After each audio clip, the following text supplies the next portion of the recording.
Welcome to PDTV. AP ప్రభుత్వం గత ప్రభుత్వంలో ఏర్పాటు చేసినటువంటి మెడికల్ కాలేజీని, ముఖ్యంగా పులివెందులలో ఉన్నటువంటి వైఎస్ఆర్ మెడికల్ కాలేజీని ప్రైవేట్ పరం చేయాలి అని చూస్తుంది అనేది ప్రధానంగా వినిపిస్తున్నటువంటి వార్తలు. కేంద్ర ప్రభుత్వం తరగతులు నిర్వహించడానికి అడ్మిషన్స్కి అనుమతులు ఇచ్చినా కూడా మాకు ఇప్పుడు అవసరం లేదు అని చెప్పి ఏపీ ప్రభుత్వం లేఖ రాయటం జరిగింది. సో ఎందుకు ఇలా జరుగుతుంది, ఈ అంశాల మీదే మనతో విశ్లేషించడానికి ప్రముఖ రాజకీయ విశ్లేషకులు కేఎస్ ప్రసాద్ గారు మనతో ఉన్నారు. ఆయనతో మాట్లాడదాం. నమస్తే ప్రసాద్ గారు. నమస్తే సార్. సార్, గత ప్రభుత్వం ఏపీలో మెడికల్ కాలేజీలని ఏర్పాటు చేయడం జరిగింది. దాంట్లో భాగంగానే పులివెందుల్లో కూడా ఒక మెడికల్ కాలేజ్ కన్స్ట్రక్ట్ చేశారు. గత సంవత్సరం నుంచే దీంట్లో అడ్మిషన్స్ జరగాల్సి ఉంది. ఆల్రెడీ కేంద్ర ప్రభుత్వం కూడా అనుమతులు ఇచ్చింది. అయినా సరే ఇప్పటికీ ఎందుకు అక్కడ తరగతులు నిర్వహించట్లేదు, అడ్మిషన్స్ ఎందుకు తీసుకోవట్లేదు, ఏపీకి రావాల్సినటువంటి మెడికల్ సీట్లు పోతున్నాయి కదా, దీన్ని ఎందుకు ప్రభుత్వం పట్టించుకోవట్లేదు? అసలు మెడికల్ సీట్లు పోతున్నాయి సార్, పోయే. ఓకే, అసలు ఫస్ట్ ఆఫ్ ఆల్ తలా తోక లేని వాళ్ళందరినీ గెలిపించుకుని తలా తోక లేని వాళ్ళకి మంత్రి పదవులు వస్తే ఎలా ఉంటాయి అన్నదానికి ఇది ఒక నిలువెత్తిన దర్శనం. ఎంతసేపు జగన్మోహన్ రెడ్డిని అరెస్ట్ చేసేస్తారని 25 కాలుగాల పిల్లలు తిరుగుతుంటారు. లోకేష్ గారు దేన్ని తిరుగుతున్నాడు అనుకుంటారు? ఢిల్లీ నరేంద్ర మోడీ గారిని ఎందుకు కలుస్తున్నాడు అనుకుంటున్నారు? అసలు ఎవరికైనా అర్థమవుతుంది? అసలు అలా భౌగోళిక స్థానాల్లో ఆ బుర్ర తక్కువ పేపర్లో రాసి రాతలను పట్టుకుని చాలా మంది మమ్మల్ని ప్రశ్నలు అడిగి ప్రాణాలు తినేస్తున్నారు. అసలు నాకు అర్థం కాదు ఏంటంటే 13 జిల్లాలతో ఆంధ్రప్రదేశ్ ఏర్పడింది, 10 జిల్లాలతో తెలంగాణ ఏర్పడింది. 13 జిల్లాలు 26 జిల్లాల కింద యుద్ధ ప్రాతిపదిక మీద ఎందుకు చేశాడు అనుకుంటున్నారు? ఆ రోజు దేశవ్యాప్తంగా ఒక మెడికల్ పాలసీ ఒకటి ఏర్పాటు చేశారు, జిల్లా కోడ్ చొప్పున.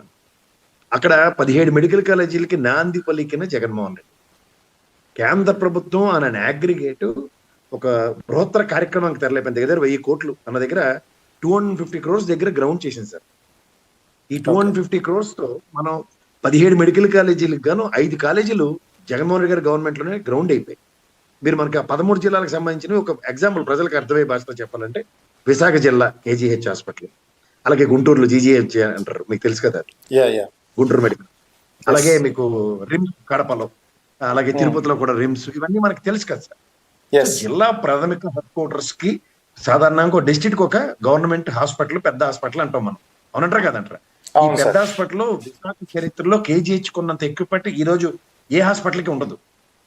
కానీ దాన్ని నిరర్ధకంగా నిరుపయోగంగా చేయడంలో ఈ ప్రభుత్వం, ఎందుకంటే లాంగెస్ట్ టెన్యూర్ ఇప్పుడున్న ప్రభుత్వాలతో కంపేర్ చేస్తే ఇదే ఉంది. వీళ్ళ అసమర్థతనే ఖచ్చితంగా చెప్పొచ్చు. ఇప్పుడు దీని ఏంటంటే పీపీపీ పథకం ద్వారా ప్రైవేట్ వాళ్ళు యథాన పెట్టడానికి.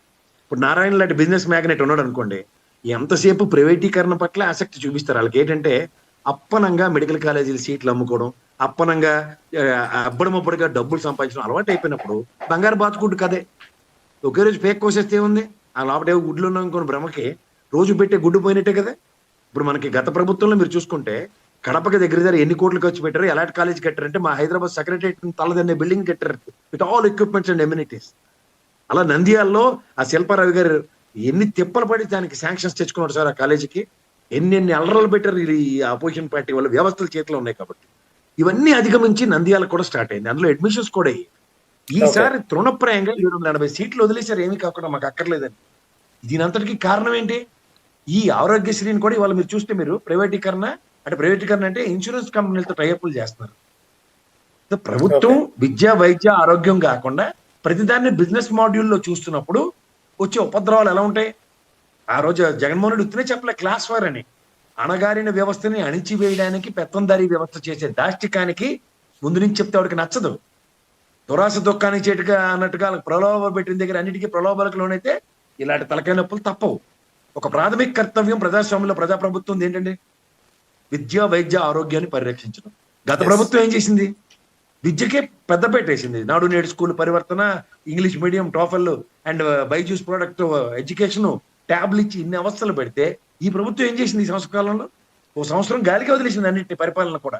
ఇప్పుడు ఏదో కాల్ చేయకూడదు తీసుకుని ఇది అదుగు అని అభూత కల్పనలను మాయ చేసి మసిపూసి మారేడుకాయ చేస్తూ అవతల విద్యా వ్యవస్థను ఎలా పణం పెట్టిందో అలాగే వైద్య వ్యవస్థను కూడా. ఇవాళ ఆంధ్రప్రదేశ్ రాష్ట్రంలో ఏ ఇంటికైనా తలుపు కొట్టండి, జ్వరంతో బాధపడిన వాళ్ళు ఎవరైనా ఉంటే చెప్పండి. దీని ప్రతిచర్యలు లేవు. ఎప్పుడైతే ఆరోగ్యశ్రీని అనుసంధానించి డిస్ట్రిక్ట్ మెడికల్ హెడ్ క్వార్టర్స్ తో అనుసంధానించబడింది అన్నప్పుడు ఎంత లోడు తగ్గుద్దండి? ప్రభుత్వానికి రుణభారం ఉంటుందా చెప్పండి? ఆర్థిక భారం ఉంటుందా? అది దాని మీద క్రిటికాలిటీని ఎస్టాబ్లిష్ చేసుకుంటూ దగ్గర 26 జిల్లాలకి 17 యాడ్ చేస్తూ మిగిలిన ఉన్న ఎగ్జిస్టింగ్ వాటిని కాపాడుకుంటూ చేసే పనికి ఈ ప్రభుత్వం నాకు తెలిసి అలా రిట్ ఆఫ్ మ్యాండమస్ తీర్పు తెచ్చుకోవడంలో ఉన్న శ్రద్ధ అంటే ప్రభుత్వ నిర్ణయాలు తర్వాత ప్రభుత్వాలు మార్చలేవు. ఆ ప్రభుత్వం అమరావతి రాజధాని అన్నప్పుడు రిట్ ఆఫ్ మ్యాండమస్ తీర్పు గౌరవించి ఆయన కూడా 3 రాజ్యాలు విరమించుకున్నాడు కదా. అలా ఈ ప్రభుత్వం గత కేబినెట్ నిర్ణయాలు అనుగుణంగా ఈ కేబినెట్ నిర్ణయాలు ఎందుకు ఉండట్లే? ఈ పడడానికి ఢిల్లీ ఎందుకు 10 సార్లు పరిగెడుతున్నాడు లోకేష్ గారు? ఒక విద్యాశాఖ మంత్రి, ఐటీ శాఖ మంత్రి, ప్రధానమంత్రి కలిసిన ఉదంతాలు చెప్పండి. దేశం మొత్తం మీద ఉన్న 33 కేంద్రపాలిత రాష్ట్రాలతో కలిపి ఈయన ఒక్కడికి స్పెషల్ ప్రివిలేజ్ ఎందుకు ఉంటుంది? నెగోసియేషన్స్. ఏది వైద్య రంగానికి మీరు సాయం చేసి మెడికల్ కాలేజీకి ఇచ్చిన 250 కోట్లు వెనక్కి ఇచ్చేస్తాం. ఏముంది అప్పనంగా ఈ ప్రైవేట్ మెడికల్ కాలేజీలో మీరు ప్రైవేట్ హాస్పిటల్ బిల్ ఎంత అవుతాయండి? అపోలో, కామినేని ఇలాంటి పేర్లన్నీ చెప్పుకోండి కావాలంటే ఎవరి దగ్గరికి వెళ్ళండి? మెడిసిటీ కానీ మెడివిన్ కానీ ఏ హాస్పిటల్కి వెళ్ళండి, నెత్తి వాచిపోకుండా ఎవరైనా బయటకు వస్తున్నాడా? సో ఇవి ఎక్కడ ఇవన్నిటితో సమన్వయపరుచుకుని సంధానపరచుకోవడానికి ప్రభుత్వ ప్రాథమిక కర్తవ్యాన్ని వదిలేసి ఇష్టం వచ్చినట్టు పనులు చేద్దాం దానికి ప్రజాప్రభుత్వం అని పేరు పెడితే ఏం చెప్పాలా? సార్, అయితే ప్రస్తుతం ఉన్నటువంటి మెడికల్ కాలేజీల్లో సరైనటువంటి ఫెసిలిటీస్ లేవు, ఫ్యాకల్టీ అందుబాటులో లేరు, అందుకే మేము నిర్వర్తించట్లేదు అనేది ప్రభుత్వం తరపున వినిపిస్తున్నటువంటి వాదన. నిజంగా ఫ్యాకల్టీని పెట్టలేనటువంటి స్థితి ప్రభుత్వానికి ఉందా? జాతకాన్ని మాట్లాడతారు సార్. ఎందుకంటే దేశ విదేశాలకి తరలిపోతున్న మెడికల్ ఫర్నిచర్ అగ్రిగేట్ ₹1 స్పెండ్ చేస్తుందండి ప్రభుత్వం ఒకటి మెడికల్ డాక్టర్ని తయారు చేయాలంటే. అలాంటిది వాళ్ళకి ఒక స్టెప్యులేటివ్ టైంలో కొన్ని ప్రభుత్వ హాస్పిటల్లో పనిచేయడానికి అప్రెంటిస్ అనో ఏదో విధంగా వాళ్ళని ఇక్కడ కంట్రోల్ చేసి కన్ఫర్స్ చేయకుండా ఎంఎస్ లైవ్ చేయడానికి విదేశాలకు పారిపోయే పరిస్థితి క్రియేట్ చేస్తే ఆబ్వియస్లీ ఇలాగే ఉంటుంది కష్టం. ఇప్పుడు ఫ్యాకల్టీస్ లేకపోయినప్పుడు సీనియర్ మోస్ట్ డాక్టర్స్ అందరూ రిటైర్ అయిన తర్వాత కూడా ప్రైవేట్ రంగ సంస్థల్లో పనిచేస్తున్న వాళ్ళు లేరా? ఉన్నారు. అలాంటివన్నీ కళ్ళ ముందు కనబడుతుంటే ఏవో గాలి కబుర్లు పెట్ట కబుర్లు చెప్పి చదువు సంజలైన వాళ్ళందరితో పరిపాలించమంటే ఇలాగే ఉంటుంది. అపార అనుభవం ఉన్న చంద్రబాబు నాయుడు గారిని ఏమో కాలు చేతులు కట్టేసి చిన్నపిల్లల చేతిలో పెట్టి రాజ్యాంగం నడిపించమంటే ఎలా ఉంటుంది అంటే అలాగే ఉంటుంది. సరే, ఇంకోటి మీరు అన్నట్టు లోకేష్ గారికే ప్రత్యేకమైన యాక్సెస్ ప్రధాని గారి దగ్గర ఎందుకు దొరుకుతుంది? దీనికి ఒక వర్గం చెప్పేటువంటి అంశాలు ఎలా ఉన్నాయి అంటే, నెక్స్ట్ ఎలక్షన్ టైంకి చంద్రబాబు గారి ప్లేస్ లో లోకేష్ గారిని టీడీపీ ప్రొజెక్ట్ చేయాలనుకుంటుంది. దాంట్లో భాగమే ఈ స్కెచ్, ఈ ప్లాన్ అంతా. పదే పదే ఒక ఐటీ మినిస్టర్, ఒక ఎడ్యుకేషన్ మినిస్టర్ వెళ్ళి ప్రధాని కలవటం. జనరల్ గా ఇప్పటి వరకు మనం చూసింది ఒక స్టేట్ సీఎం పిఎం ని కలుస్తారు, కానీ స్టేట్ లోని మినిస్టర్ వెళ్ళి కలవటం అనేది దాదాపుగా నాకు తెలిసి అయితే నేను ఫస్ట్ టైం చూస్తున్నాను. ఇంతకు ముందు జరిగిందేమో నాకైతే తెలియదు. మరి దీన్ని ఆ కోణంలో చూడాలా, వేరే ఏమైనా ఉన్నాయంటారా? ఇక్కడ ఒక టీమ్ ఆఫ్ డెలిగేషన్స్ లో ఒక పార్ట్ అండ్ పార్సల్ గా ఒక మినిస్టర్ ఉన్నాడు అంటే అర్థం ఉంది సార్.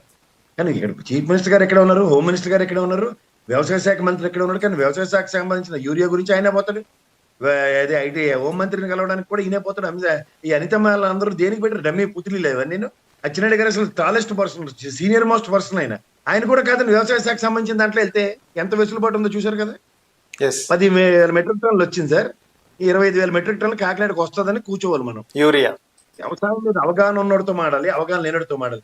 ఎకరాకి 2 బస్తాలు యూరియా పడుతుంది. చంద్రబాబు గారు ఏం మాడతారు? వరి పండించొద్దు అంటున్నారు. యూరియా వేసేట పంటలు తగలబెట్టేస్తున్నారట. ఇది ఏంటి సార్ ఇదని నాకు అర్థం కాక. పంటలకు ఎరువులు లేకుండా పంటలు పండిన ఉదంతం నేను చిన్నప్పటి నుంచి యూరియా గురించి చదువుకొని వ్యవసాయం చేస్తున్నాను, మా ఫ్యామిలీలో ఉన్నాయి. అవన్నీ యూరియా వేసి పంటలు పండించింది చూస్తుంటే ఇది ఏంటి సార్ ఇది? అసలు నిజంగా అసలు ఈ చూడండి, తలపాగా చుట్టుకోలేనాడు ఎవడో వెనకాలకి బుర్రంకర్ అంటారు చూడండి.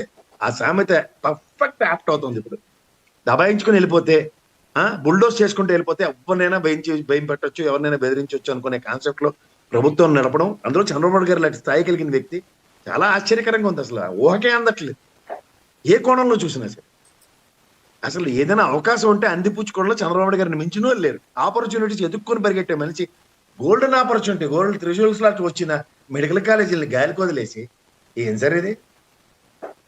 వీళ్ళు బర్గర్బాద్ కుడి కథలకు అలవాటు.